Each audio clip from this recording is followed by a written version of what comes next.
Good afternoon, and thanks for, I guess, joining us today.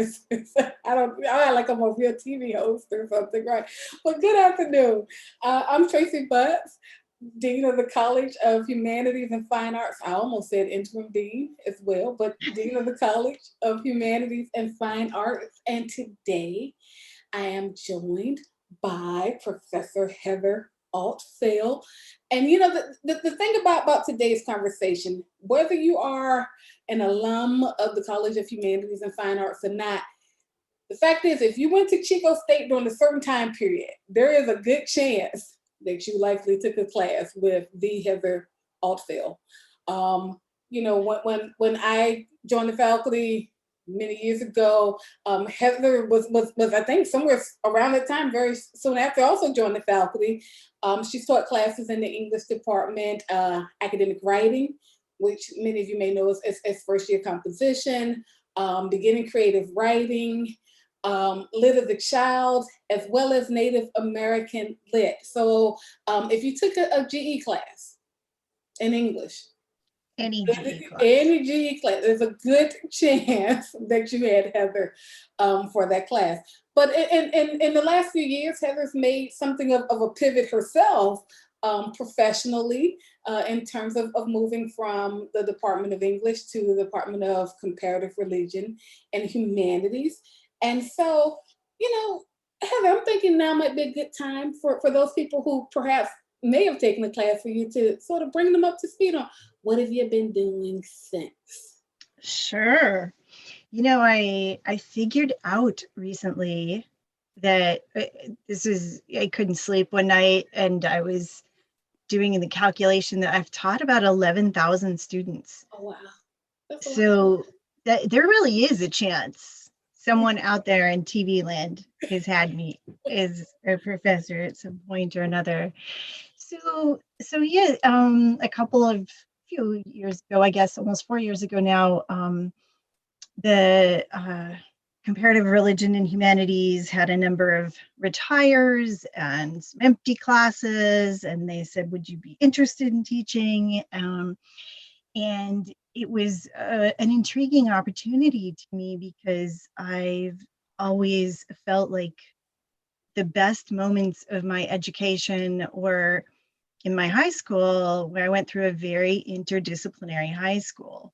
It was mostly interdisciplinary because it was in the 80s and it was run by a bunch of bohemians. And so, our classes were heavily integrated so that you would take a class, say, in jewelry making that was linked to a class in the Cold War, that was linked to an English class, so forth. So there were these units of classes.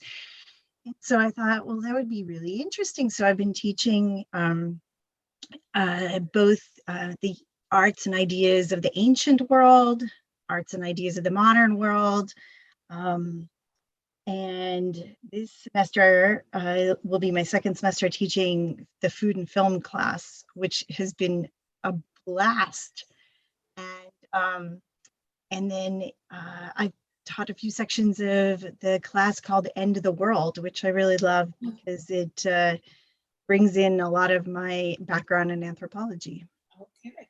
And I imagine that for some people that class might really be appealing right now, or frightening, given our current moment. Yeah, so the first semester I started teaching it was January 2020. So, never having taught the course before. And actually, in another course for January 2020, we had made the decision, back October 2019 to teach Camus' The Plague. So I had a whole semester. Spring 2020 was like, come to my class and let me traumatize you in one of many ways. We can talk about apocalyptic religious movements, or we can talk about pandemics, or we can talk about viruses. We can talk about, Algeria. So yeah, it was an interesting class to teach in that moment, for sure. Yes. You start out thinking you're going to have maybe a theoretical conversation about some things, and then halfway you're like, oh, wait a minute. We might actually be living this right now. And not to mention the unusual circumstances of our political moment Mhm. that have made the some of these materials, and even from a theoretical perspective, made them feel extraordinarily relevant. And I ended up having one of our course texts was Cormac McCarthy's The Road.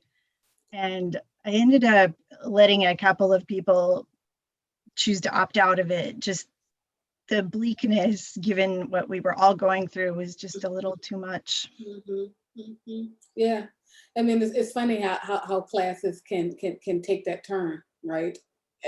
Something that's just meant to be discussed in the abstract, and then suddenly, right, you're really having to really think about the world that you're currently inhabiting. Um, Exactly. so in addition to teaching, you also have a really significant career as a writer as well. I'm trying to remember, was it 20? Everything, the time is just warped. And so I can't remember now if it was 2020, because that seems a million years ago, but I want to say it was 2020 or 2019. You had one of your texts included in the Best American collection. Was that 19 or 20? It was 2019. Okay. Yeah, it was in Rebecca Solnit's pick for Yeah. Best American. That was really a huge surprise and honor. That is pretty cool. So what, if any, impact has COVID-19, let's say, had on your writing? Oh, nothing. Nothing, Uh, man. yeah, I just breezed over it. Um, it's been hard, Dean Butts, because there's a sense that almost like there's there's nothing I feel I can say that is as alive as the lived experiences we're having now. So I'm having a hard time locating something, locating a subject, I suppose, that isn't completely abstracted from the reality we live in. And that's not really been the kind of writing I've been doing in the past anyway, but it's also not so steeped in it that, there's a lot of there's obviously a lot of trauma right now, and a lot of lived experience that almost seems like paramount to anything I could say about it. Yeah. And then I find your response interesting, because it immediately made me think of, let's say, Black writers during the Harlem Renaissance, a lot of whom left the country for like Europe, because they said it actually gave them the space and the distance to actually really think about the things that were happening here in America, but to be able to get a little bit of a respite from those things, right? And to allow them to think and to write more fully, more freely, right? And yet everyone is dealing with COVID-19. So it's not as though we really have the luxury of being able to pack up and go somewhere else to get a different perspective, or to even get a little bit of breathing room, Or even to go to Yuba City, or or even to the city. let alone Paris. Yeah, last semester in my Humanities 222 class, I taught The Fire Next Time. And we read an interview with Baldwin where he talked about why he went to Paris, and that he felt like the circumstances, this sort of heat, I think was one of the words he used, in the United States at the time. Just he couldn't, he was living it and he couldn't breathe it. Mm-hmm. And so I think that's a really good analogy. You're right, and yet you're also correct. For so many of us, we can't. There's not really anywhere to go but here, Right. sort of. And which is not really a good place to be if you're trying to write. No, it's not. Yeah. it's really had an impact, not just on my writing, but making choices for this semester. I've I came upon a strange book. I brought it to show you. Ooh, we got a little show and tell, y'all. The Consolations of the Forest, Alone in a Cabin in the Siberian Taiga. Okay. And it's a French writer who ends up varying circumstances in this teeny tiny cabin in the winter in Siberia. And so I'm going to teach it in my literary masterpieces and translation class, because one of the things he talks about so much, and he does, it's so exquisite the way he does, is the painful difficulty of solitude. And then he points out these really sort of small but beautiful rewards. Like he ended up spending all this time watching this one particular titmouse that would come and sit on the window pane outside of his little cabin. He only had one window in the cabin, and that was where the titmouse sat, and it drew his attention in a way our attention would never be Yeah. brought to such a thing. So I'm going to have the students read parts of this, at least in that class, because I think one of the things that the pandemic is kind of asking us to do is slow down. Mhm. No, I agree. I agree. You know, and I yesterday had a conversation with Megan Zollinger, who's the dance professor, and you know, I was saying I don't want to use the word silver lining because, right, I don't want to seem as I'm being dismissive. I recognize there's a lot of pain and a lot of hurt, right, that's being caused as a result of this pandemic. But one of the things that I've been saying to myself, right, is that it has, in some respects, many respects, forced us to slow down, right? It has forced us in ways to spend time with family, right? To get back to other kinds of exploits, right? Think of all the people who are baking, and I mean, like I pulled out my sewing machine. I've been, you know, crafting and you know, things like that, right? But I wouldn't have done those things ordinarily, right? I hadn't touched that sewing machine in years, and in fact, that I'm kind of like, ooh, do I even remember how to thread it, or what have you? But it has, and you know, I spent the first part of the pandemic doing puzzles, right? Things that normally I wouldn't even allow myself to do because it's like, oh, I'm too busy, I can't be bothered with that. But it has brought us to a place where I think a lot of us have gotten more in touch with our creative sides.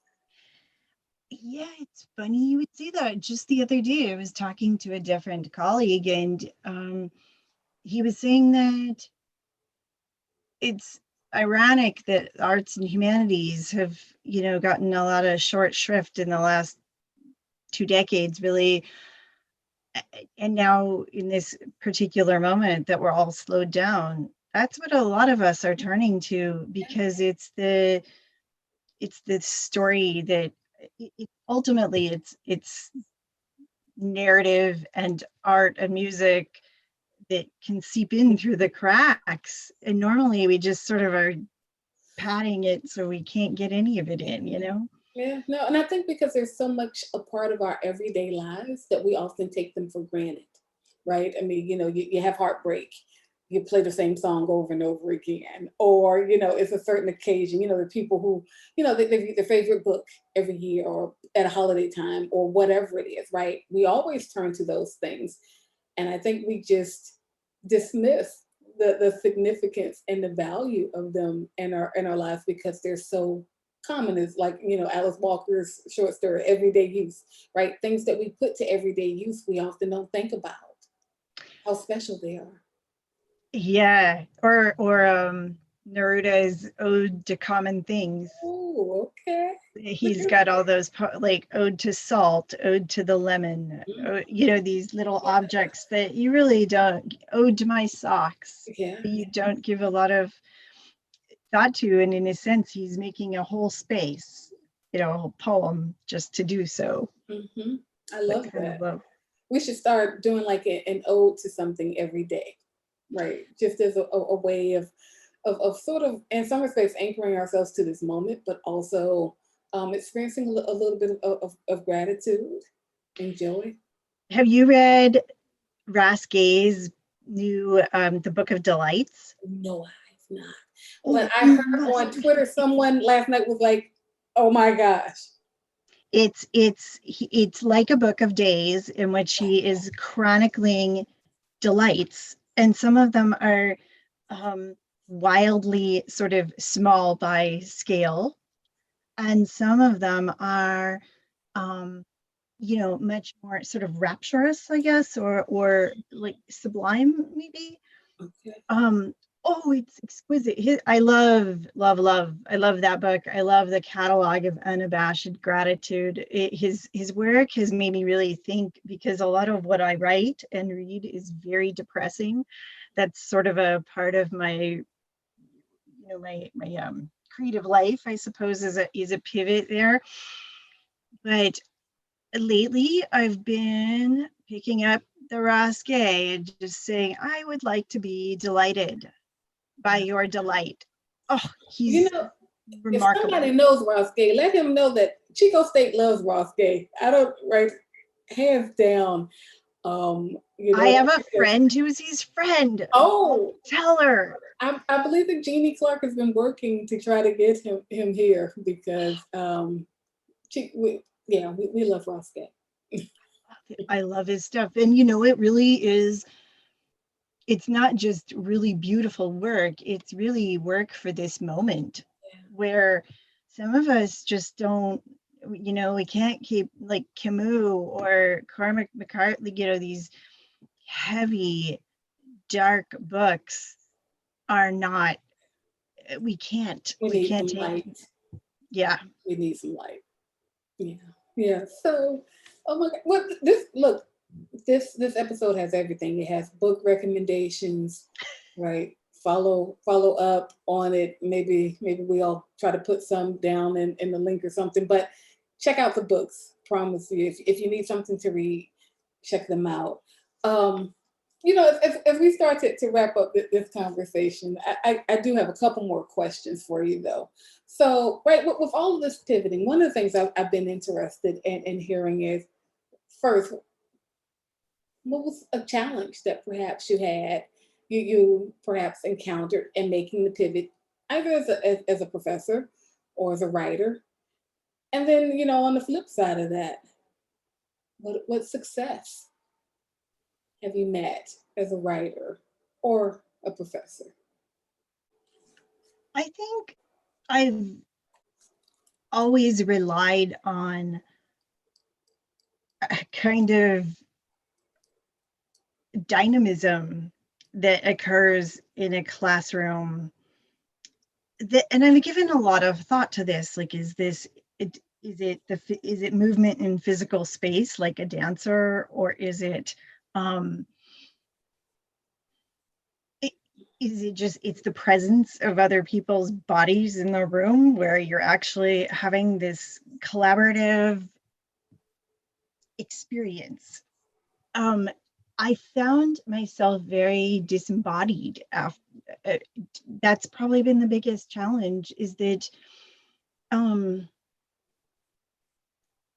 I enjoy the things that I notice, like the Katie who's 4 minutes late to every class and props the skateboard up, and then every single time the skateboard goes colliding down on the floor, and we just all turn, and there's Katie, and then go back to talking. And there's something about the Zoom that has it's getting more familiar, but the disembodied quality of it has been really tough. And as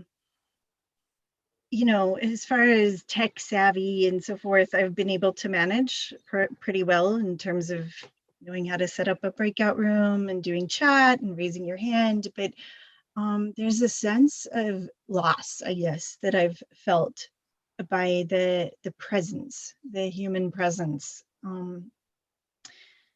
And I guess in terms of successes, a couple of things that did work. One thing I did this semester for fall that I I've been doing for many years is I have my students in humanities classes illustrate things. So they do vocabulary words that they illustrate from our readings, and then they a lot of the focus of the 222 class is on the painters, a lot of painters from the Renaissance to the present, which is many, as you might imagine. But one of the things they can choose to do for the final project is replicate a painting from one of these painters. So I've gotten from students these incredible the Henry Ford Hospital by Frida Kahlo, or pieces by Picasso. It's stuff that the students have actually replicated. And I decided to keep those parts of the class and have them upload them as photographs to the grade book, so that they were doing some things that weren't on the screen. Mm-hmm. And I got a lot of positive feedback about that. It seemed like they liked it. Because my sense is that the students still want and they still need that sense of community, right? And so having something that has that feeling of some normalcy about it, I imagine would resonate with them, because we're social beings. We're meant to interact with one another. Yeah. And I think I've benefited from the fact that I have 2 college students who are both on Zoom. Okay. And so I've heard about everything not to do in great detail. So I had a fairly good sense that and I could check in with them pretty regularly about things that were working for them in their classes and things that weren't. And one of the things that students seem to be indicating is they really liked the synchronous sessions, even when they had to set aside time for it, even when it was a little trickier. They liked being able to see and talk to other people. And the class that I think went the best last semester was that brand new class, the food and film class. They immediately clicked as a community, and we had some really interesting discussions about these movies, and it felt, dangerous word to use, but it felt really fun. It felt like they were having fun too, not just me. I really loved that. And so I'm hoping to continue, to keep bringing that. Yeah, I'm sure you will. You've been doing that for a while now. That's old hat to you. It's old hat. Old hat. So, in closing, I have one last question for you. All right. If you could teach a course about this moment in time, what would it be? And who or what might you include in the class? One of the writers and thinkers who was most important to me in my education was Zora Neale Hurston. And I think what was so resonant about her work for me was that she was both a storyteller and an anthropologist. And so even in telling the stories she told, there were all kinds of layers beneath why she was telling them.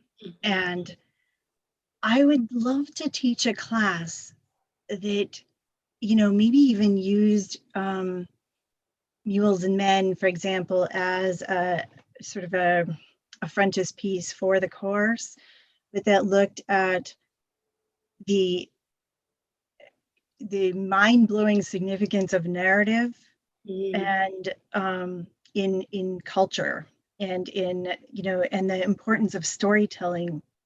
And part of what I think is important about doing this right now is, because of recent political events, storytelling, I think, has been conflated or confused sometimes with truth. And so, or fiction and truth, there's there's some problematic untangling that needs to happen. And I'd love to be able to teach a course like that, like in storytelling, memory in the future or something, and go back to some of those the folkloric tales that she uses, or that she brings to us really for the first time, and use those to talk about the importance of these to us now, and the importance of collecting and remembering these for the future. Yeah. Oh, all right. I would sign up for that. Would you? Yeah, I would. And I think it would be particularly interesting because, Hurston was also kind of slippery with her, with her storytelling, particularly about her own life, right? So, yeah, that would be really interesting. Again, that's one of the things that makes her so amazingly interesting to me, is that I don't really know that any of us knew her, and I'm not sure she wanted us to either. Right. She liked this corner. Yeah. And there's something about the way she braids her deep knowledge and understanding of the study of people with the study of narrative. I just love it. I mean, she was very writerly, even as a person, right? This idea that I'm not going to reveal to you how you're supposed to understand me. I'm just going to throw these things out there. And, right, I mean, like you hear authors all the time, and people like, so what you really mean was this? And they give you that really kind of elusive, slippery response. Well, it could be.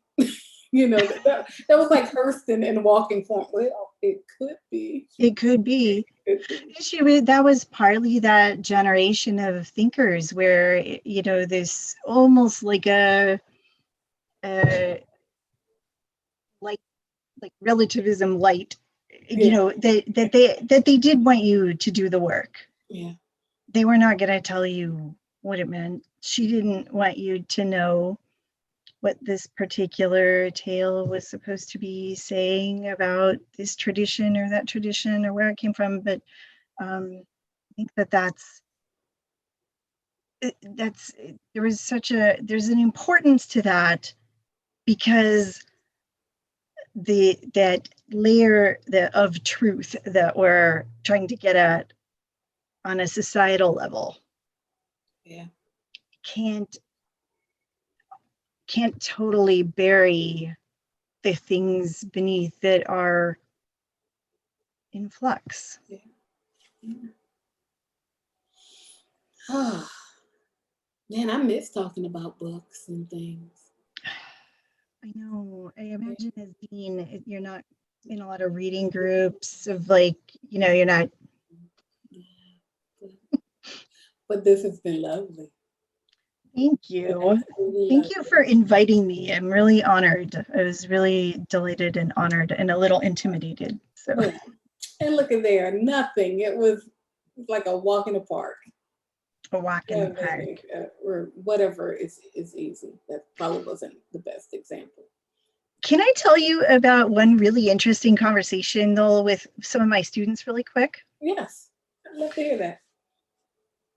I've had a number of students in class and sort of through emails and stuff indicate this, what I think is a pivot. Okay. Which is that they're kind of done with the capitalist model of life. I had a whole class last semester that really said, we would be really happy if someone would start a farm and let us come work on it, and let us be resilient and teach us to sew and teach us handicrafts and teach us bread baking and teach us to garden. And I was blown away by this, Tracy, because, I'm a pretty veteran teacher. I've been here 16 years, and I have never heard this before now, and now it is everywhere. And it's an interesting pivot of this time. And I'm very excited for it with the young people that they're done, that they don't want to live the way our generation has lived, sort of with these, not even 9 to 5 like previous generations, but 7:30 to 7. They don't want that. And they're angry and they're sad and they are pre-defeated even before they've started their educations, and they're just exhausted. And there was something very, very inspiring about this to me. And not just inspiring, it made me really want to work for them. It made me want them to be in charge. I really love it. But it's a pivot I've given a lot of thought to this semester, and I wanted to share it with you. So, well, thanks for sharing that. And I'm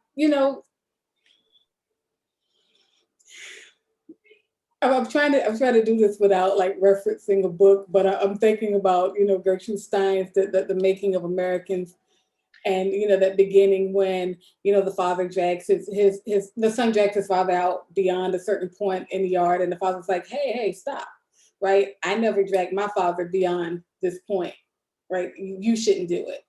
And I'm just thinking about how if we give, right, the young people a chance to lead, they may take us somewhere that we really want to go. That's really beneficial to us all. I feel that profoundly right now as a teacher, and it's incredibly exciting. Yeah.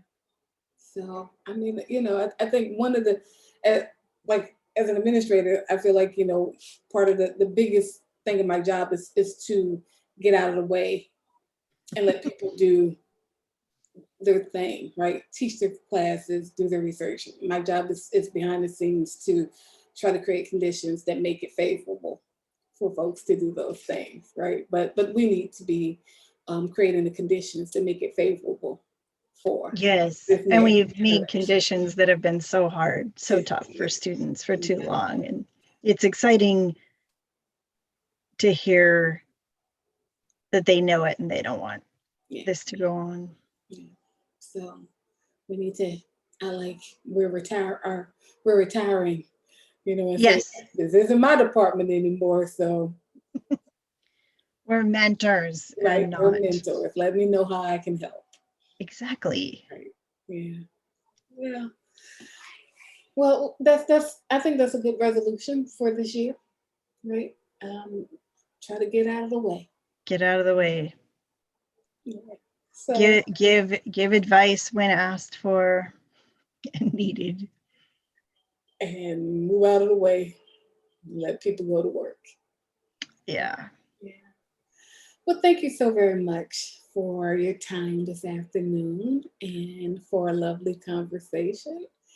And yeah, happy start of the semester.